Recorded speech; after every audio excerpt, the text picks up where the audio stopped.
Bwana Yesu asifiwe. Bwana Yesu apewe sifa. Ninamshukuru sana huyu Yesu Kristo wa Nazareti, simba wa kabila la Yuda, ambaye yeye ndiye Alfa tena Omega, ambaye yeye ndiye mwanzo tena mwisho, ambaye yeye ndiye niko, ambaye niko. Hakuna mwingine zaidi yake.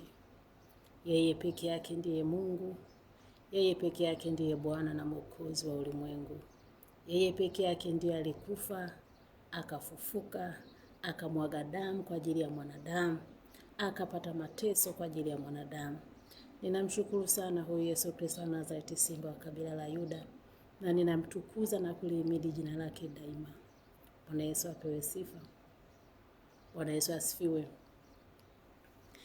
Niliahidi kuingia live jana saa 3 ni kwa mitandao yote ya Facebook, TikTok na YouTube pamoja na Instagram, lakini Instagram sikuwa nimeiandika, ila jana nilifanikiwa tu kuingia kwenye TikTok. Sikuweza kuingia kwenye Facebook kwa sababu ya sababu ambazo zilikuwa nje ya uwezo wangu.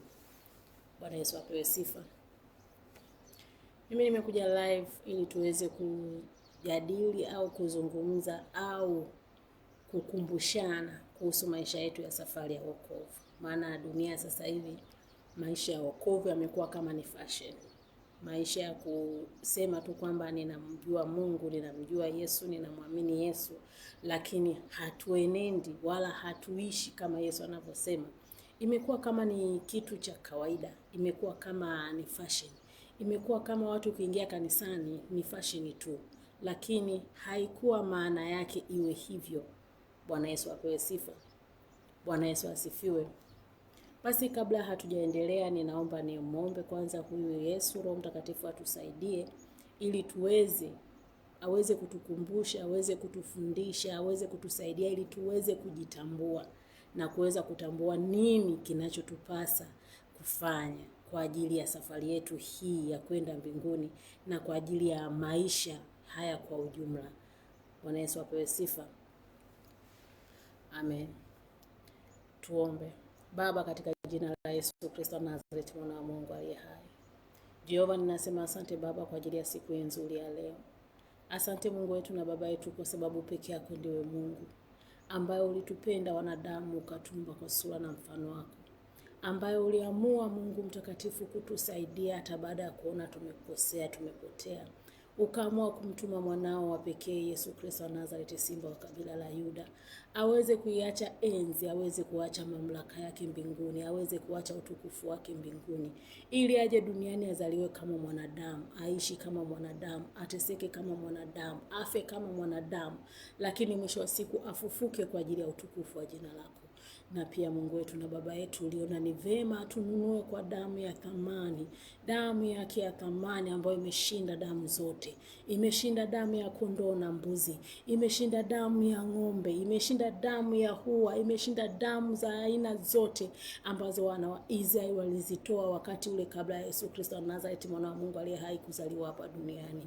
Baba, ninakushukuru kwa upendo wako wa ajabu. Ninakushukuru kwa fadhili yako hiyo ya ajabu. Ninakushukuru kwa rehema zako hizo za ajabu. Ninakushukuru Mungu wangu na Baba yangu, Yesu Kristo wa Nazareti, mwana wa Mungu aliye hai, kwa kukubali kuacha enzi, kuacha mamlaka yako na kuja duniani, kuzaliwa kama mwanadamu, uteseke kama mwanadamu, ili umnunulie Baba watu wasiokuwa na hatia, wasiokuwa na doa, watoto wako Mfalme, tuweze kumwabudu Mungu katika roho na kweli, tuweze kumuishia Mungu katika roho na kweli, tuweze kumtafuta huyu Mungu katika roho na kweli, tuweze kujitambua na kujua kwamba sisi ni mali yako, na tuweze kuenenda kama vile wewe. Lakini Yesu Mungu wetu na Baba yetu, angalia ulivyokuwa unaondoka hapa duniani na kupaa kwenda mbinguni, ulituahidi kwamba hautatuacha yatima, utatuletea msaidizi ambaye ndio Roho Mtakatifu, atakayekaa pamoja nasi siku zote za maisha yetu, atakayetusaidia kutukumbusha yote na kutufundisha yote. Roho Mtakatifu, ninaomba utawale sasa muda huu na wakati huu Bwana, wakati tunaenda kuongea habari za ufalme wa mbinguni, wakati tunaenda kukumbushana kwa habari ya maisha ya Kikristo, kwa habari ya maisha ya kumpendeza Kristo, kwa habari ya kulitii neno la Mungu na kulishika, kwa habari ya kumpendeza huyu Yesu aliyemwaga damu na kufa msalabani. Roho Mtakatifu tusaidie. Roho Mtakatifu fungua akili zetu. Roho Mtakatifu fungua mioyo yetu. Roho Mtakatifu tutetee, tupiganie. Roho Mtakatifu tamalaki pamoja nasi, ukatuendelee kutukumbusha hata baada ya hapa, hata baada ya kutoka kuyasikia haya, ukaendelee kuyahuisha ndani ya mioyo yetu, ukaendelee kutufinyanga, tukawe viumbe vipya siku baada ya siku, katika jina la Yesu Kristo wa Nazareti, mwana wa Mungu aliye hai. Maana hakika hatuwezi bila msaada wako, hatuwezi bila neema yako, hatuwezi bila uweza wako na mamlaka yako. Maana angalia Mungu wetu na Baba yetu, tuko kwenye nyakati za mwisho, nyakati za taabu, nyakati za manabii wengi wa uongo, nyakati za uongo mwingi uliotamalaki, na watu wana kiu na wewe Mungu, lakini hatujui namna gani tufanye nini ili kusudi tuweze kufanya yale yatupasayo. Lakini Mungu wetu na Baba yetu, umetupa neno lako Yesu, maana wewe ndio neno. Umetupa uongozi, unajua neno ni kiongozi. Tukilisoma neno lako kwa bidii na Roho Mtakatifu katusaidia kulielewa, hakika tutaishi kama vile ambavyo Mungu unataka. Tunaomba Roho Mtakatifu tamalaki, ishi na sisi, usitupungukie hata sekunde moja. Maana kwa akili zetu hatuwezi, kwa ufahamu wetu hatuwezi, hatujawahi weza na hatutoka hatuweze. Sifa na utukufu vyote ni vyako Yesu Kristo wa Nazareti, simba wa kabila la Yuda, ambao ulimwaga damu na kufa msalabani kwa ajili ya watu wako. Ukatununua kwa thamani kubwa, ukatununua kwa mateso makubwa, ukatununua kwa gharama kubwa. Ulidhalilika ili tuheshimike, uliaibika ili tuheshimike, ulitukanika ili tuheshimike, ulipata magumu ili tupate raha, ulipata mateso ili tuwe na amani. Katika jina la Yesu Kristo wa Nazareti, mwana wa Mungu aliye hai, tunakushukuru Yesu kwa upendo wako huo wa ajabu. Tunakushukuru Yesu kwa fadhili zako hizo za ajabu. Tunaomba sasa Mungu wetu na Baba yetu, utusaidie udhaifu wetu, utusaidie, utupe Roho wako Mtakatifu, atukumbushe, atufundishe, atuhuishe siku baada ya siku, tukawe vile ambavyo wewe unataka, katika jina la Yesu mwana wa Mungu aliye hai. Maana itatufaidia nini? Itatufaidia nini tukapata dunia nzima tukaukosa ufalme wa Mungu? Itatufaidia nini? Itatufaidia nini tukapata mambo ya dunia hii tukakosa ufalme wa Mungu? Itatufaidia nini tukajidanganya kwamba tunakupenda Mungu, tunakupenda Kristo, lakini hatuenendi kama ambavyo wewe Yesu unataka, mwisho wa siku tukapotea na kuangamia? Itatusaidia nini? Baba yangu na Mungu wangu, Yesu Kristo wa Nazareti, mwana wa Mungu aliye hai, tusaidie Bwana, tusaidie Mungu wetu. Roho Mtakatifu, sema na kanisa lako la siku hizi za mwisho. Roho Mtakatifu, sema na watu wako. Roho Mtakatifu, nitumie tu kama chombo, lakini wewe ndiwe uongee. Ulikumbushe kanisa lako, ukumbushe watu wako, ukumbushe watu ambao Yesu Kristo wa Nazareti amewanunua kwa damu ya thamani, katika jina la Yesu Kristo wa Nazareti, mwana wa Mungu aliye hai. Rindarabashanda rabokorabasika andarabokorabasaika motakari korkesintakari andarabandaraborika motarabashanda rabokorabasaika. Amen. Bwana Yesu asifiwe. Bwana Yesu apewe sifa. Bwana Yesu atukuzwe.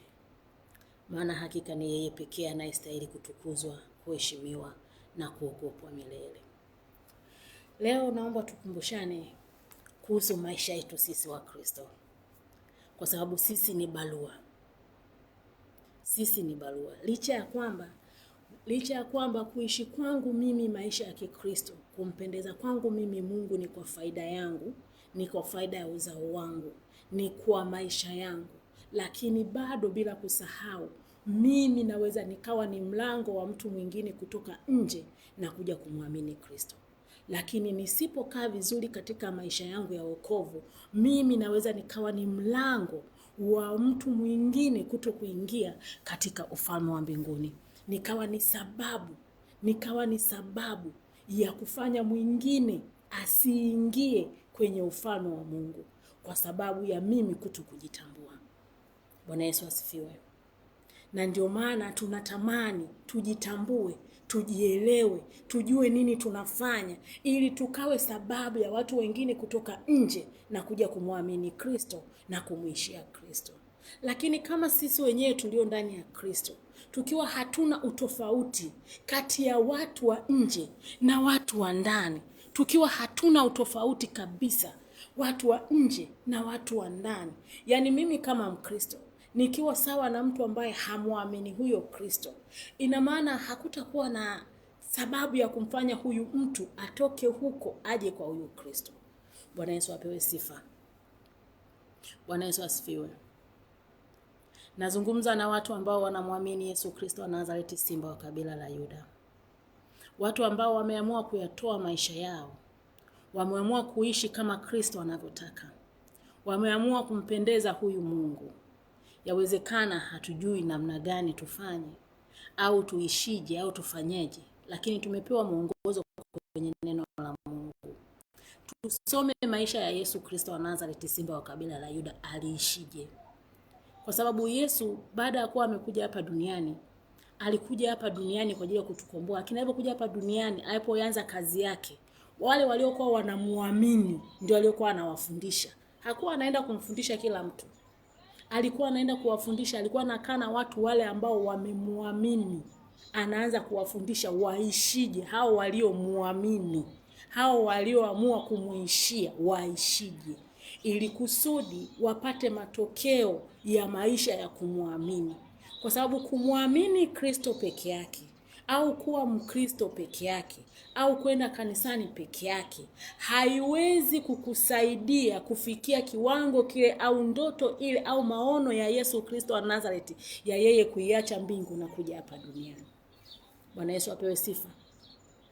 Kinachotufanya tuweze kuwa kama vile ambavyo Kristo anataka au maono ya Kristo ya yeye kuacha mbingu na kuja duniani ni sisi tuliomwamini Kristo kuishi kama Kristo anavyotaka. Tuwe watu tofauti. Tusiishi kama watu wasioamini. Tusiwe kama watu wasioamini. Tusiwe kama watu ambao hawajamjua hata huyo Kristo, hawajawahi kumjua. Tunaishi tu. Tutakuwa wa kawaida kama wengine walivyo wa kawaida. Utakuwa ndani ya Yesu utalogwa.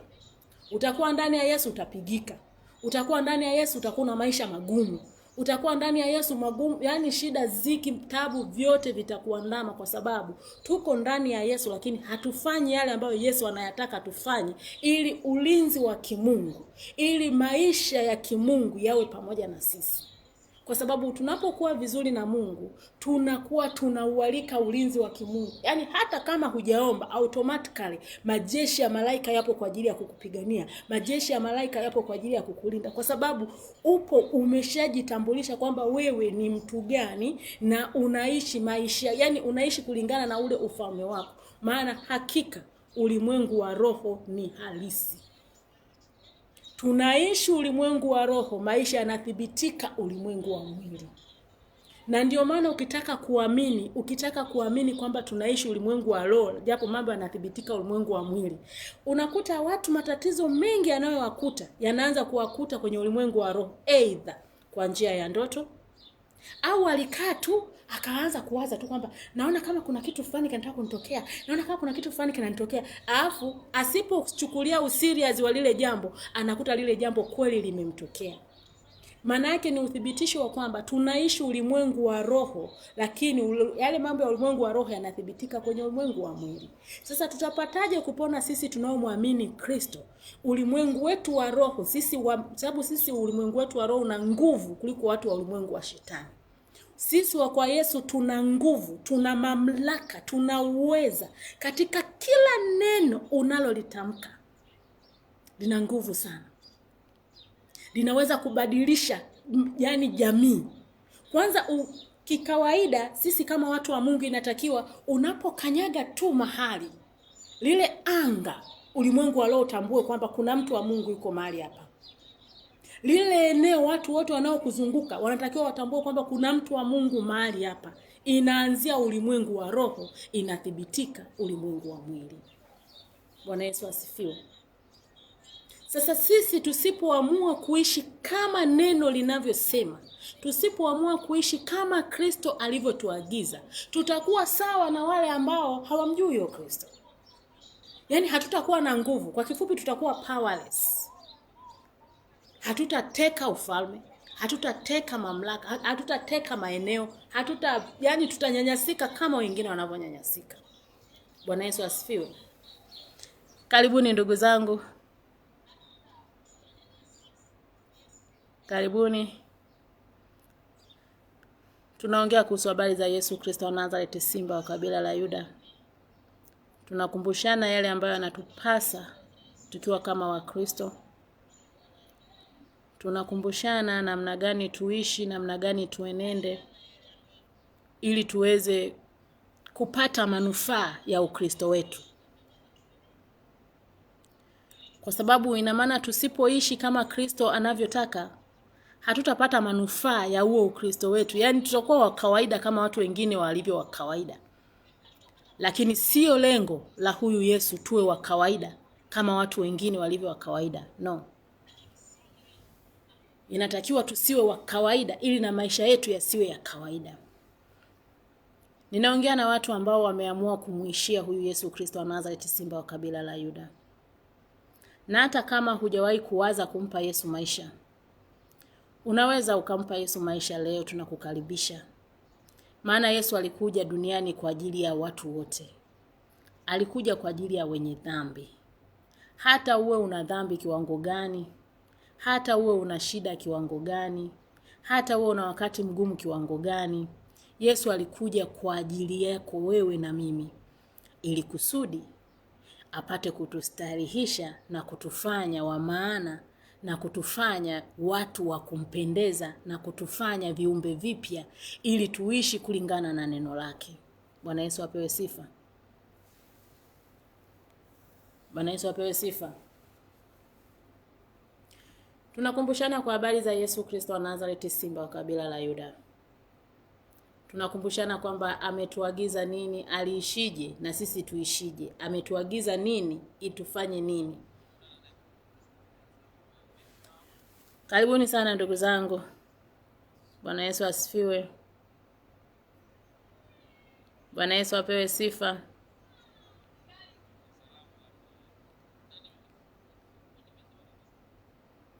Karibuni sana ndugu zangu. Tunaongea kwa habari za Yesu Kristo wa Nazareti, simba wa kabila la Yuda. Ni habari njema ya wokovu. Habari njema ya kuishi kama vile Kristo anavyotaka. Habari njema ya kumpendeza Mungu wetu. Amen. Bwana Yesu apewe sifa. Tunaweza tukasoma kwenye kitabu cha Mathayo. Napenda tutumie sana Agano Jipya kwa sababu katika Agano Jipya ndio tunaona kwamba Yesu aliishije. Na Yesu aliwafundisha nini wale waliomwamini na wanafunzi wake kwa ujumla. Ina maana yale aliyokuwa anayataka Yesu alipokuwa anawafundisha wale watu waliomwamini na wanafunzi wake, manake hayo ndio anayotuamuru sisi tuyaishi. Na tukiyaishi hayo, tutaona manufaa ya kumjua huyu Yesu. Tutaona manufaa ya kumwamini huyu Yesu. Tutakuwa sio watu tofauti, spiritual and physical. Tutakuwa sio watu, yani tutakuwa sio watu wa kawaida. Kwa sababu tukiangalia unakuta watu ambao wako kwenye ufalme wa giza, hata wanapotembea barabarani wanajiamini sana. Yaani mtu anajiamini kwa sababu tu anahilizi. Lakini nataka nikuhakikishie mwana wa Mungu wewe unayemwamini huyu Yesu, ukiwa umekaa vizuri kwenye ufalme wako na mamlaka yako kwa huyu Yesu, utatembea kifua mbele sana. Hakuna wa kukugusa kwa sababu kila utakapokanyaga, utakapokutana na nguvu yoyote ya ufalme wa giza, itakupigia magoti kwa sababu aliye ndani yako ni mkuu kuliko aliye ndani yao. Na hichi kitu mimi nimeexperience sana. Unakuta mtu hata ukimsalimia unampa mkono, hawezi kukushika mkono wako. Mtu unamwangalia hawezi kukuangalia, hana confidence ya kukuface.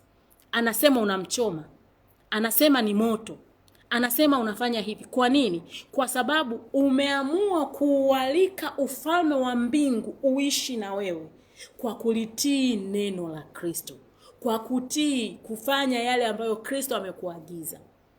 Unapookoka kwa mara ya kwanza, maana yake umejipa identity kwamba wewe ni wa ufalme fulani.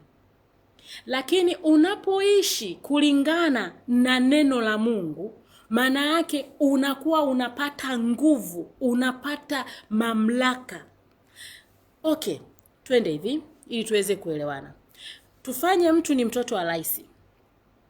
Halafu ni mtoto akawa ni mtoto asiyefaa. Akawa ni mtoto ambaye yani hafanyi yale ambayo baba yake anamwagiza kufanya. Yani mtoto ambaye haupendezi moyo wa baba yake mpaka amechoka naye. Huyu mtoto atakuwa ni kweli ana haki kwamba ni mtoto wa mwenye mamlaka. Lakini asipokaa sawa anaweza akadharauliwa hata na vibaka wa barabarani. Sasa chukulia kwa mtoto ambaye ni mtoto wa rais. Halafu anayatii mapenzi ya babake, anaishi kama vile anavyoagizwa. Kwanza hakuna mtu anayeweza kumsogelea. Ulinzi wake unakuwa ni wa tofauti mno. Anakuwa na mabodyguard kila mahali. Anakuwa na watu mbalimbali hata usalama wa taifa unakuwepo kwa ajili ya kumlinda. Ndivyo ilivyo ulimwengu wa kiroho. Ndivyo ulivyo ulimwengu wa roho. Ulimwengu wa roho, tukiishi sisi wa Kristo, tukiishi kama Kristo anavyosema. Yani kitendo cha mimi kumwamini Kristo napewa haki, yani napewa identity, yani napewa kufahamishwa kwamba mimi ni wa upande gani. Nikishafahamika, nikishathibitika mimi ni wa upande gani, sasa ni jukumu langu mimi sasa kutii ule upande wangu, ule ufalme wangu, ili niweze kuwa na mamlaka ya kuteka chochote ninachokitaka, ya kufanya yoyote ninayoweza kuyafanya ulimwengu walo. Na ndio maana aweza akatoka mtu akakutana tuna mtu ana mapepo hapo, kwa jina la Yesu pepo toka. Yani inategemea, ukisipokaa vizuri unaweza ukawa unatumia ile jina la Yesu na yakatoka mapepo yakakutwanga na vibao pia, kwa sababu huna mamlaka. Huishi kama neno linavyotaka. Lakini ukiishi kama neno linavyotaka, hautanyanyua hata kinywa chako na kusema kwa jina la Yesu pepo toka. Ile kitendo cha wewe kutokea, yule pepo atatoka, atamwachia yule mtu. Kwa sababu mamlaka ya Mungu iko ndani yako. Nguvu ya Mungu iko ndani yako. Hautahangaika leo Mkristo kuzunguka makanisani kutafuta madawa, machumvi ya upako, unakuwa kama mganga wa kienyeji. Tuna nguvu katika jina la Yesu Kristo wa Nazareti, simba wa kabila la Yuda. Tuna mamlaka katika damu ya Yesu Kristo. Tuna mamlaka, tuna nguvu ambazo yani hata wao wenyewe nguvu za giza wanatutambua. Na wao wakikuona tu wanajua nguvu, kwa sababu wana uwezo wa kupima nguvu kulingana na mamlaka. Sababu tunaishi ulimwengu wa roho unaothibitika ulimwengu wa mwili. Hichi ndio watu wengi tunajisahau. Na ndio maana unakuta hata kumiliki pesa, hata kumiliki maisha, hata kumiliki mafanikio, hamjawahi kuona mtu anafanya kazi akipokea mshahara, kwa sababu nguvu ya kumiliki hata pesa tu kidogo kwenye Mungu wa roho alishafungiwa.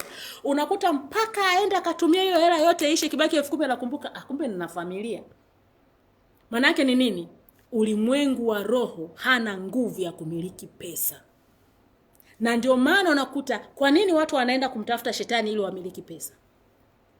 Kwa sababu mambo yanaanzia ulimwengu wa roho, yanathibitika ulimwengu wa mwili. Lakini sisi tulio kwa Kristo tuna nguvu mara 10,000 kuliko walioko kwa shetani. Na hata wao wanajua. Hata shetani anajua, na ndio maana yeye mwenyewe tunapotamka jina la Yesu, kwanza huyu tunapotamka tu, anavyotuona tu sisi watu wa Mungu, anaogopa na kutetemeka. Sasa sisi tumepewa mamlaka, tumepewa nguvu. Yesu ametupa neema, amemwaga damu, amekufa msalabani, lakini tunageuza saizi wokovu kama ni fashion. Tunaishi maisha yani kama vile ambayo hatujawahi kumjua hata huyu Mungu yani. Yaani unakuta mtu wa kanisani na mtu ambaye hajawahi kumjua Mungu tuko sawa sawa. Swali langu mimi ni kwamba huyu wa nje anayetaka kumjua Mungu atakujaje huku kwa huyu Mungu wakati anatuona tuko sawa? Tunavaa sawa, tunatembea sawa, tunaongea sawa, tunaishi sawa, wote ni waongo, wote ni wazinzi, yani mzinzi wa kwa Yesu huku na mzinzi wa kule. Sasa nani atamsaidia mwenzie? Naongea na watu ambao wameamua toka ndani ya mioyo yao kumtafuta huyu Mungu. Ukiishi katika kweli kwa kulitii neno, ukiishi katika kweli kwa kulitii neno, maisha yanaenda hivi mteremko. Maisha yanakuwa ni rahisi sana, kwa sababu sio sisi tunaoishi, bali Kristo ndio anayeishi ndani yetu. Kristo ndio anayetubebea shida zetu, matatizo yetu, mambo yetu yote anatubebea Kristo. Bwana Yesu asifiwe. Naongea na watu ambao wameamua kumtafuta Mungu. Naongea na watu ambao wameamua kwamba wanataka kumtafuta Mungu. Tuko nyakati za mwisho. Uongo ni mwingi sana, udanganyifu ni mwingi sana. Makanisani kuna vituko vya kila aina, lakini shida ni nini? Ni kwa sababu hatusomi neno. Hata huyu Yesu tunayemfuata, ambaye ndio dira yetu, ndio kiongozi wetu, watu walipomwamini aliwafundisha namna ya kuenenda ili wawe watofauti. Wakiwa watofauti, na ndio maana hata akasema kwamba mkipendana ninyi kwa ninyi, ndipo hata watu watatambua kwamba kweli ninyi ni wanafunzi wangu.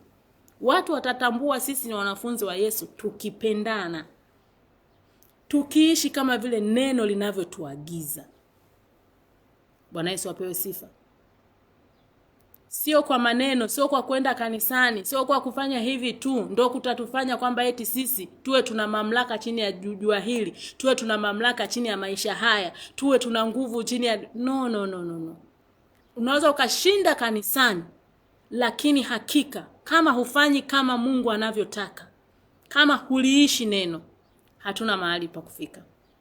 Tutaonewa tu kama wengine wanavyoonewa. Tutaishi maisha ya kawaida sana, tutakuwa wa kawaida sana. Hutakuwa na sauti ulimwengu wa roho. Hutajua nini ni nini. Hutafahamu nini. Yaani utaonewa tu. Adui atakuja, ataharibu tu, ataloga tu, atafanya hivi tu. Shida, balaa, mikosi itakuwa ni fungu la maisha, lakini si kwa muamini, haikuwa imeandikwa hivyo. Bwana Yesu apewe sifa. Tunakumbushana sisi ambao tumeamua kumpa Yesu maisha. Tunakumbushana sisi ambao tumeamua kumpendeza Mungu. Tunakumbushana sisi ambao tumeamua kuishi kama Kristo anavyotaka. Bwana Yesu apewe sifa. Naomba tusome, tutakuwa tunasoma maandiko kidogo kidogo. Mimi nitaanza Mathayo mpaka tutakapomaliza Mathayo, Luka, Yohana. Hizi injili 4 zote tutazimaliza. Tutasoma hatua kwa hatua ili tuweze kuona kwamba Yesu aliishije. Anataka tuishije. Na anataka yani ili tuweze kupata matokeo tufanyeje. Manake maisha sio kukurupuka. Maisha sio kusema tu kwamba mimi namjua Yesu. Sio kusema tu kwamba mimi ninamwamini Yesu. Ila maisha ni matendo. Ili tuthibitike ulimwengu wa roho. Ili tuthibitike ulimwengu wa roho. Mimi najisikia uchungu sana kuona kwamba mtu anamwamini Mungu, yupo kanisani kwa miaka, lakini ana shida, hata kula ni tabu. Wakati Yesu anasema, angalieni ndege wa angani, hawapandi wala hawavuni, lakini wanakula. Baba yenu wa mbinguni anawalisha hawa, anawatunza. Angalieni majani ya kondeni. Hata Sulemani katika fahari yake hajai kuvikwa kama yale majani ya kondeni. Maana yake ni nini? Tunapokuwa tuko vizuri kwenye line, yani automatically tu, yani mazingira yenyewe yanatukubali. Hapo hakuna laana, sijui ya babu, bibi, sijui nani, aliishia huko. Mimi kwanza sikuwepo, wala sio fungu langu. Sikukubaliana na mtu na wala sikuwepo kwenye makubaliano yao huko. Kwanza ni mwisho. Mimi ninapokuwa nimekuja kwenye namwamini Kristo, ninavunja kule yote. Hata wao wengine wote watabaki salama. Ndio maana tunasema kumwamini Yesu na kumuishia Yesu kwa haki unakuwa ni kwa faida yako wewe na kwa familia yako. Kwa sababu hakuna familia itaguswa, familia ya muamini, ya mtu anayemwamini Kristo kwa dhati, ikaguswa kirahisi. Never.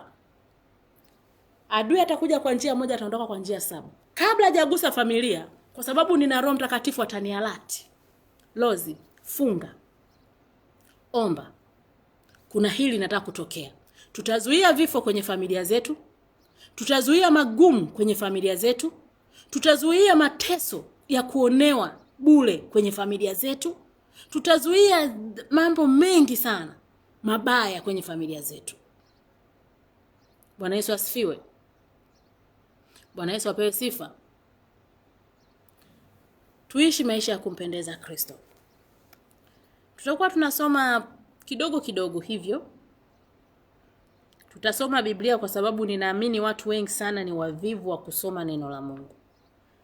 Na kwa sababu ni wavivu wa kusoma neno la Mungu, hawaelewi inatakiwa tuishije. Tufanye nini? Tuishije ili tuweze kuwa salama.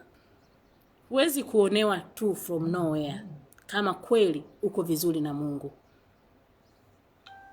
Bwana Yesu apewe sifa. Nitaanza na Mathayo 6. Mathayo 6 tutaanzia na mstari ule wa kwanza. Tutasoma Mathayo 6. Tutaanza hiyo Mathayo mpaka tutakapomaliza injili zote 4. Lengo na point ni kwamba watu ni wavivu kusoma Biblia. Tuwe tunasoma Biblia hata mstari mmoja, yani sura moja moja kila siku. Hata tukisoma sura moja moja kila siku, tutaelewa kwamba Yesu aliishije na Yesu anataka nini. Sorry.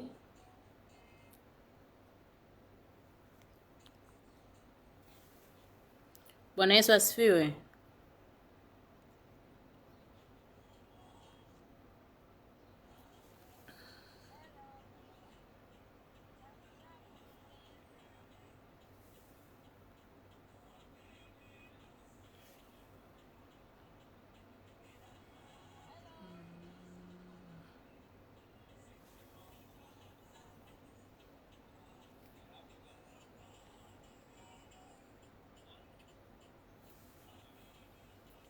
Bwana Yesu asifiwe.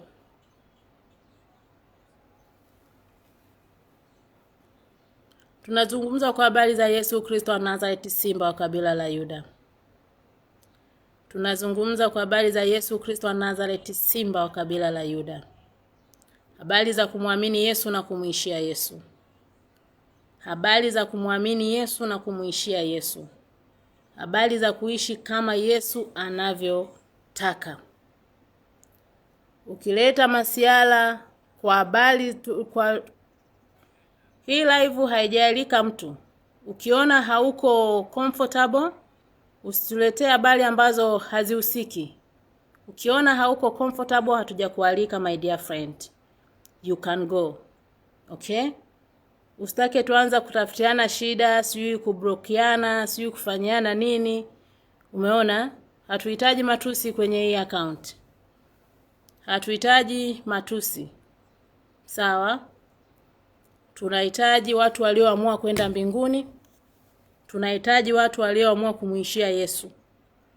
Ndio tunaowahitaji hao. Hatuhitaji watu wenye matusi, wala hatuhitaji watu ambao wao wameshajizila maisha yao. Kuna watu wamejizila maisha yao. Sasa kama umejizila maisha yako, usitake kuleta shida na kwa watu wengine.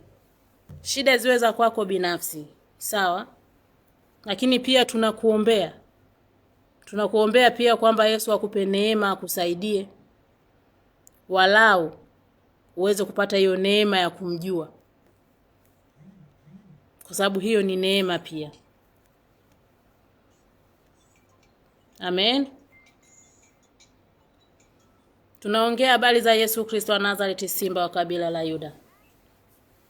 Tuko na wale ambao wameamua kumuishia huyu Yesu. Wameamua kumtafuta huyu Yesu. Wameamua kuishi kama huyu Yesu anavyotaka. Amen. Kama unaona we binafsi haujaamua, hatujakulazimisha. Sijakulazimisha uamue kumuishia huyu Yesu. No. Ila tunakualika tu. Kama ukiona inafaa, it's fine. Ukiona haifai, it's okay. Kwa sababu maisha ni kuchagua. Utakayokuwa unataabika ni wewe, utakayokuwa unadhalilika ni wewe, utakayokuwa unapata tabu ni wewe, wakikuloga wakakufanyia magumu ni wewe. Sio sisi. Kwa sisi tunakupa tu habari njema. Kukubali au kukataa ni jukumu lako. Hatulazimishi mtu. Kwa hiyo sihitaji matusi kwenye live please. Wala sihitaji ma comment ya ajabu ajabu kwenye live. Okay? Ukiona hauko comfortable, you are ready to go. Tuko pamoja. Bwana Yesu apewe sifa. Neno la Mungu nasema wana wa dunia hii wana hekima kuliko wana. Bwana Yesu asifiwe. Samahani kidogo nimefanya nani kidogo hapa. Amen. Tutaanza kusoma kuanzia ile sura ya 6. Tutasoma kuanzia ile sura ya 6, tutaanza mstari wa kwanza. Samahani kidogo watu wa TikTok. Mambo kidogo yameingiliana hapa. Lakini tuko pamoja. Amen.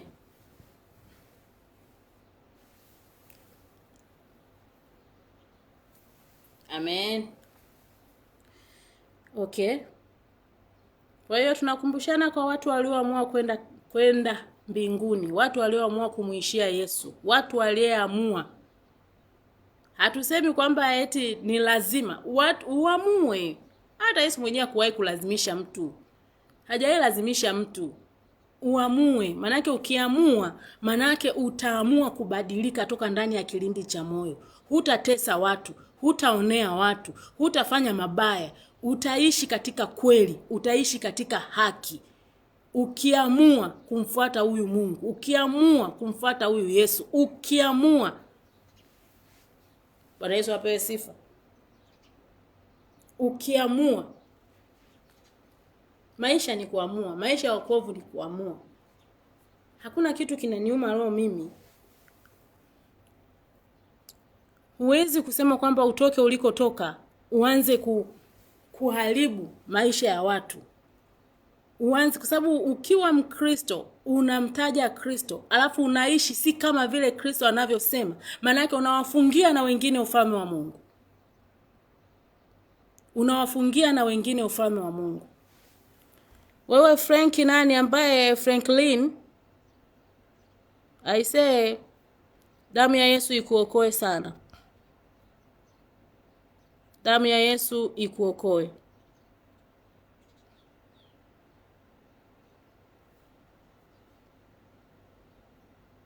Damu ya Yesu ikuokoe. Na usiwe umeingia hii live bure. Yaani damu ya Yesu ikuokoe, usiwe umeingia hii live bure. Kwa kitendo tu cha kukanyaga hii live, damu ya Yesu inende neema juu yako. Damu ya Yesu ikusaidie.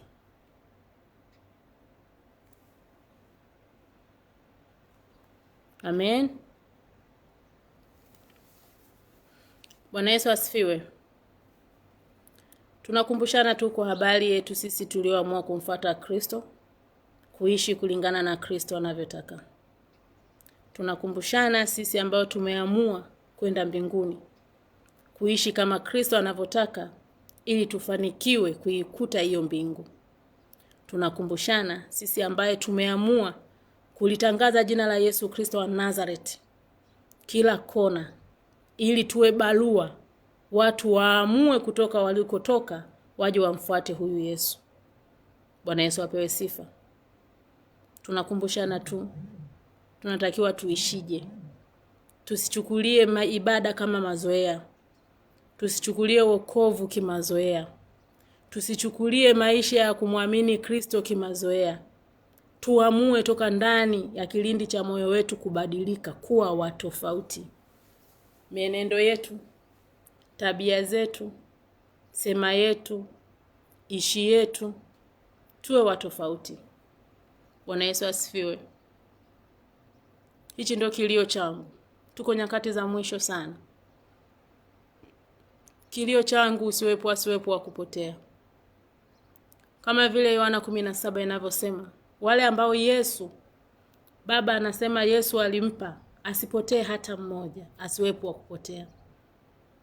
Nitaumia sana moyo wangu kuona kwamba mtu ameishi miaka yote akiamini kwamba ameokoka, anampenda Kristo, alafu leo itokee Yesu anarudi aachwe. Inauma sana. Hata tu mtu kufa katika dhambi inauma sana. Na mbaya zaidi, mtu kuwa kanisani na kuendelea kuishi katika dhambi inauma sana. Kwa sababu yeye hataki kwenda mbinguni, lakini pia anawafungia na wengine wanaotaka kwenda wasiende. Kwa sababu sisi ni barua. Sisi ni barua. Tukiwa kama barua tunasomekaje? Watu wa nje wanatuonaje? Tunafanya nini? Tunaonea wengine kama wengine wanavyoonea wengine. Watu watabadilikaje? Watu watamuogopaje huyu Mungu? Watu watamuaje kuja kumfuata huyu Yesu? Wataona ndo wale wale. Bwana Yesu asifiwe. Lakini hakika sisi sio wale wale. Hata ulimwengu wa roho unatutambua. Hata ulimwengu wa roho unatuelewa kwamba sisi sio wale wale. Tuna nguvu kuliko wao. Tuna mamlaka kuliko wao. Tuna uwezo kuliko wao. Bwana Yesu asifiwe. Bwana Yesu apewe sifa.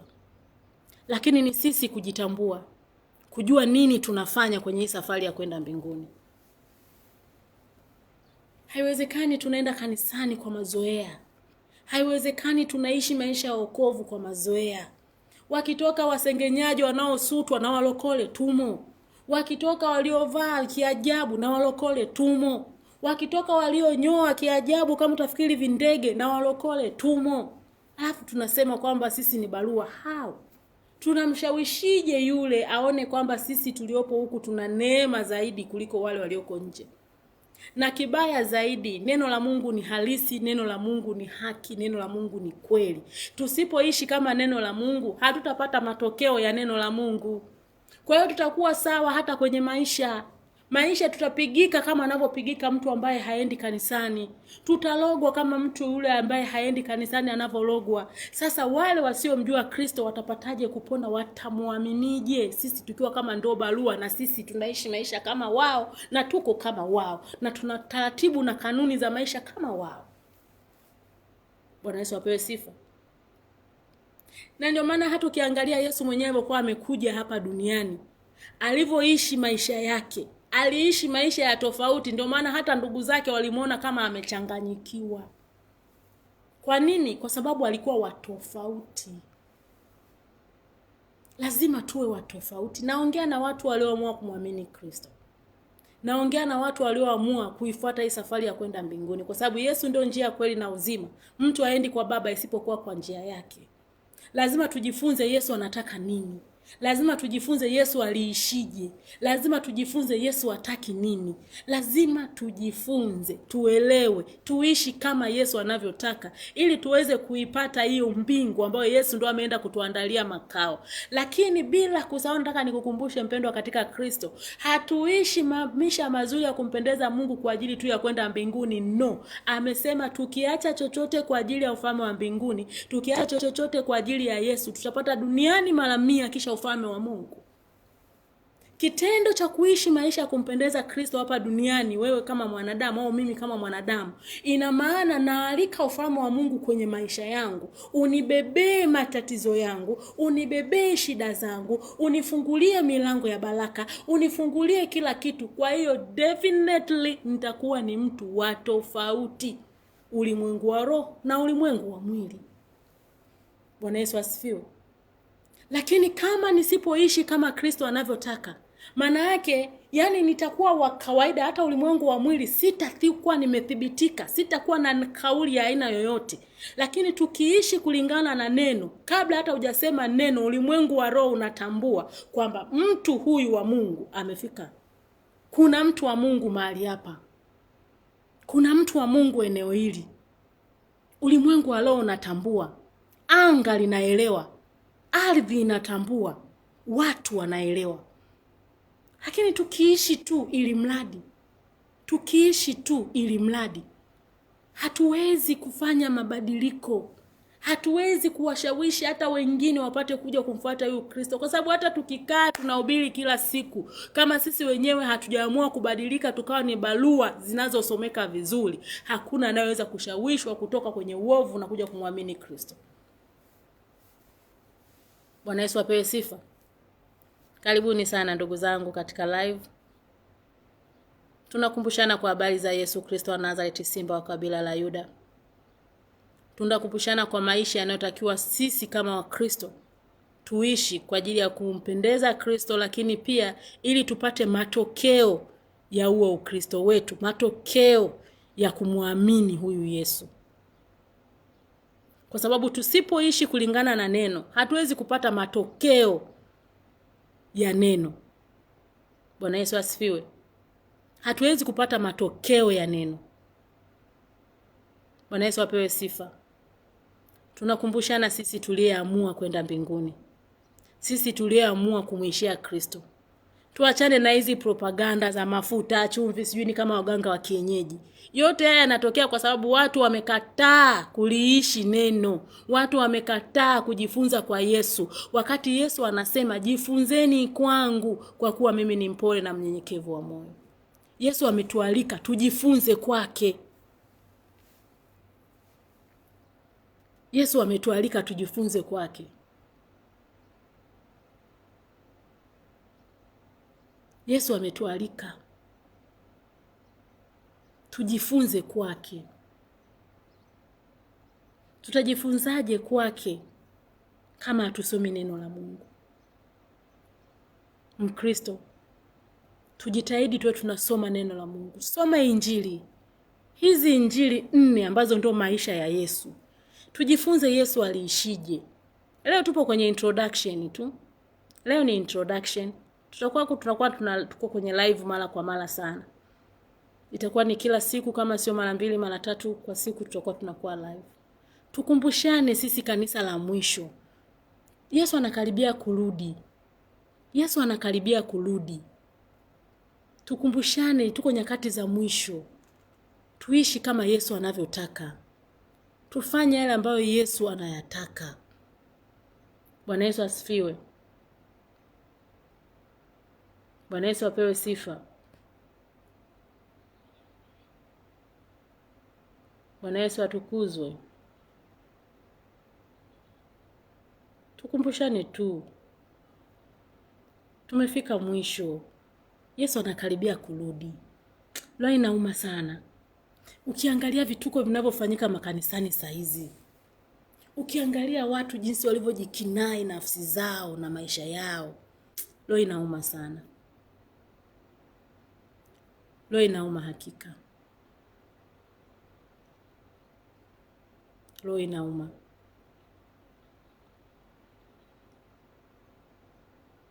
Bwana Yesu asifiwe.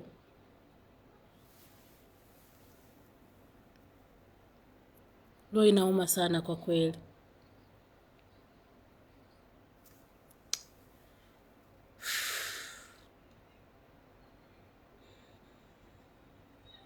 Bwana Yesu apewe sifa.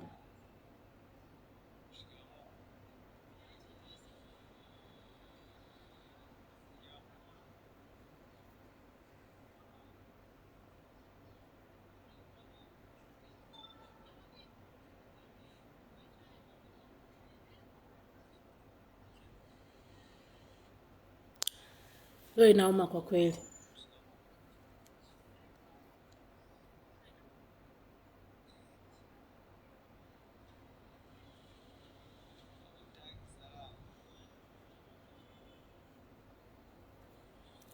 Yaani hakika mimi huwa nakaa chini na tafakari, naangalia watu jinsi ambavyo wameamua kujikinai. Naangalia watu walivyoamua kujikinai. Leo inaniuma sana. Na kinachoniuma mbaya zaidi unakuta ni watu wa makanisani. Watu wa kanisani wameamua kufanya vituko ambavyo mtu unashindwa kuelewa. Imagine mtu anajua kabisa anaenda kanisani. Mtu unafika kanisani, unaanza unakaa nje unapiga story. Unapiga story tu. Kama sio mazoea ya ajabu sana, ni kitu gani? Yaani hata ile kukaa tu utafakari kwamba unaenda kumwabudu Mungu na mheshimu Mungu, hamna hiyo. Tena story yenyewe basi iwe ya kujenga. Story ya fulani kafanya hivi, fulani kafanya vile. Yaani unaanza kujichafua moyo kabla hata hujaingia ibadani. Ukitoka hapo utaenda kusikiliza lile neno, haliwezi kukubadilisha, huwezi kubadilika. Utamwabudu Mungu kwa mazoea tu. Utaishi kwa mazoea. Lakini natamani tujifunze Kristo anataka nini? Yeye aliishije na aliwafundisha nini wanafunzi wake? Na anataka sisi tufanye nini? Na mimi hii nitajitahidi tuwe tunasoma Biblia, sababu najua Wakristo wengi saizi kwa sababu ya ubizo wa maisha hata Biblia watu hatusomi. Hatusomi kabisa Biblia. Usiposoma Biblia kama Mkristo, utajua Yesu anataka nini? Usiposoma Biblia kama Mkristo, utajua kwamba inatakiwa uishije. Kwa sababu maisha kama Mkristo sio maisha ya kawaida. Huwezi kuishi kawaida upate matokeo ya maisha ya Mkristo. Saizi Mkristo na mpagani imekuwa kama ni kitu cha kawaida tu, kama wanafanana tu. Lakini sio lengo la Kristo hilo. Sio lengo la Kristo. Lakini ni kila nikitafakari shida ni nini? Ni kwa sababu watu hatusomi neno. Hatutaki kujifunza kwa huyu Kristo. Yeye aliishije? Tuishi kama yeye alivyoishi. Yeye alisema tufanye nini? Tufanye kama vile yeye anavyotaka, ili tupate matokeo ya Ukristo wetu. Bwana Yesu asifiwe. Ili tupate matokeo ya Ukristo wetu. Tenda kusoma katika Injili ya Mathayo tutaanzia na sura ya 6 kwa sababu sura ya 1 mpaka ya 5 inazungumzia tu maisha ya Yesu kuzaliwa na hivi. Lakini nataka tujifunze. Tunaanzia sura ya 6. Tujifunze, yani tuwe tunajifunza kila siku kwamba Yesu anataka sisi tufanyaje. Ukishika moja unalifanyia kazi hilo moja. Ukikumbuka hilo moja lifanyie kazi. Kwa mfano, tunaanza kusoma, nitasoma katika jina la Yesu. Mathayo 6 naanzia mstari wa 1. Angalieni msifanye wema wenu machoni pa watu, kusudi mtazamwe na wao. Kwa maana mkifanya kama hayo, hampati thawabu kwa Baba yenu aliye mbinguni. Basi wewe utoapo sadaka, usipige panda mbele yako, kama wanafiki wafanyavyo katika masinagogi na njiani, ili watukuzwe na watu. Amin nawaambieni, wamekwisha kupata thawabu yao. Bali wewe utoapo sadaka, hata mkono wako wa kushoto usijue ufanyalo mkono wako wa kuume. Sadaka yako iwe kwa siri, na Baba yako aonaye sirini atakujazi. Hapa anazungumzia tusifanye mambo kwa unafiki. Tusifanye mambo kwa kujionyesha tu. Yaani watu wanione tu kwamba mimi nafanya hivi, wanione tu kwamba mimi nafanya vile. No. Yaani nifanye ndani ya moyo, sababu Kristo anataka, Yesu anataka ibada yetu sisi itoke ndani ya kilindi cha moyo. Kwa hiyo kufanya wema haimaanishi kwamba yetu simsaidie mtu watu wakiwa wanaona, no. Yaani kuna wakati ni no way out, yani kwamba utafanya kitu watu wataona, lakini maana yake ni kwamba ibada yako hiyo iwe imeanzia ndani. Sio utoke nafanya hivi, nataka watu wanione mimi niko hivi, wanione mimi niko vile, ushapata thawabu yako. Ni mambo yanaonekana kama ni mambo madogo sana, lakini ndio Yesu anachokitaka hicho. Tukiendelea mstari wa 5, anasema tena msalipo msiwe kama wanafiki. Kwa maana wao wanapenda kusali hali wamesimama katika masinagogi na katika pembe za njia, ili waonekane na watu. Amini nawaambia, wamekwisha kupata thawabu yao. Bali wewe usalipo, ingia katika chumba chako cha ndani, na ukiisha kufunga mlango wako, usali mbele za Baba yako aliye sirini, na Baba yako aonaye sirini atakujazi. Maana yake ni nini? Kwamba unapofanya maombi, yani usipayuke tu hivi nje, usipayuke nje. Yaani Yesu anataka watu tumwabudu Baba kutoka ndani ya kilindi cha moyo. Tumwabudu Baba toka ndani ya kilindi. Yaani kwa mioyo yetu. Yaani haimaanishi kwamba hautatoa sauti nje. Utatoa sauti nje, lakini iliyoanzia ndani. Na ndio maana kuna maombi aina nyingi. Unaweza kukuta mtu amekaa tu hivi kimya, anabubujika tu machozi yanamtiririka. Maombi ya asidi, analia toka ndani ya kilindi cha moyo wake hata kama hajatamka neno. Kwa hiyo tukijifunza kwa Yesu anataka tufanye nini, itatusaidia sana. Itatusaidia sana sisi wenyewe. Tutajifunza yani kila siku tutakuwa tunajifunza neno moja moja. Unashika moja kama hivyo, usifanye wema mbele za watu ili utazamwe na watu. Maana ukifanya hivyo, Baba yako wa mbinguni hatakupa thawabu. Watakao kuona watakupa thawabu. Maana yake fanya wema, lakini fanya kutoka ndani ya kilindi. Usalipo usipayuke. Yani sio kwamba mtu mawazo hayapo kwenye hicho, yani umaanishe toka ndani ya kilindi. Kwa hiyo maanisha unapoongea na Mungu. Tunaendelea, kwa mfano anasema tena, tunaendelea na mstari wa 7. Nanyi mkiwa katika kusali msipayuke kama watu wa mataifa, maana wao hudhani ya kuwa watasikiwa kwa sababu ya maneno yao kuwa mengi. Bali msifanane na hao, kwa maana Baba yenu anajua mnayohitaji kabla ninyi hamjamwomba. Kwa hiyo kabla sisi hatujamuomba, Baba yetu wa mbinguni anayajua mahitaji yetu. Ila anataka moyo uliopondeka, moyo ulionyenyekea, moyo uliojiachilia kwake, kuonesha kwamba Mungu, mimi siwezi bila wewe. Hicho tu ndicho anachokitaka. Ukifanya hivyo, anashuka mzima, anatatua shida zetu. Na bado akaendelea Yesu kutufundisha hapa chini. Anasema, basi msifanane na hao, maana Baba yenu anajua mnayohitaji kabla ninyi hamjamwomba. Bali ninyi salini hivi. Akatufundisha namna ya kusali. Tumtukuze Mungu, yani Baba yetu uliye mbinguni, jina lako litukuzwe, ufalme wako uje, mapenzi yako yatimizwe hapa duniani kama huko mbinguni. Utupe leo riziki yetu. Yani hapa kila mtu mwenye ufahamu wake anaelewa tu kwamba hapa ni maombi ya kila siku ambayo tunamtukuza Mungu, tunampa Mungu utukufu, na pia tunamuomba na riziki zetu, na tunamuomba Mungu atusamee kama sisi tunavyowasamee waliotukosea. Halafu pia tunamuomba Mungu asitutie katika majaribu na atuokoe na yule mwovu, maana tunaishi duniani. Halafu tunampa utukufu wake. Utukufu, enzi na heshima ni vyake hata milele. Anasema Yesu anaenda kutufundisha hapa chini. Kwa maana mkiwasamee watu makosa yao, na Baba yenu wa mbinguni atawasamehe ninyi. Bali msipowasamee watu makosa yao, wala Baba yenu hatawasamehe ninyi makosa yenu. Definitely. Ameshaongea mwenye mbingu yake. Ametupa kanuni nyingine tena hapo, kwamba licha ya yote kwamba tutaomba kwa kumuamini na kufanya hivi, lakini tuwasamee waliotukosea. Kwa nini tunasoma neno? Ili tujifunze. Tutajifunza hivi mdogo. Naamini hii moja itakayokuwa inaingia kwenye vichwa vyetu itatusaidia kubadilika. Bwana Yesu asifiwe. Tutakuwa tunasoma sura moja hivi kila siku. Kila siku sura moja. Itatusaidia kuelewa kwamba kumbe Yesu anataka tufanye nini. Kwa hiyo tukiwasamee watu makosa yao, na Baba yetu wa mbinguni atatusamee sisi makosa yetu. Bali tusipowasamee watu makosa yao, wala Baba yetu wa mbinguni hatatusamee sisi makosa yetu.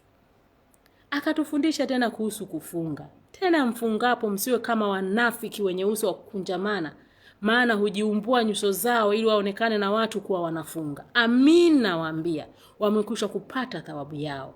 Bali wewe ufungapo jipake mafuta kichwani, unawe uso, ili usionekane na watu kuwa unafunga, ila na Baba yako aliye sirini, na Baba yako aonaye sirini atakujazi.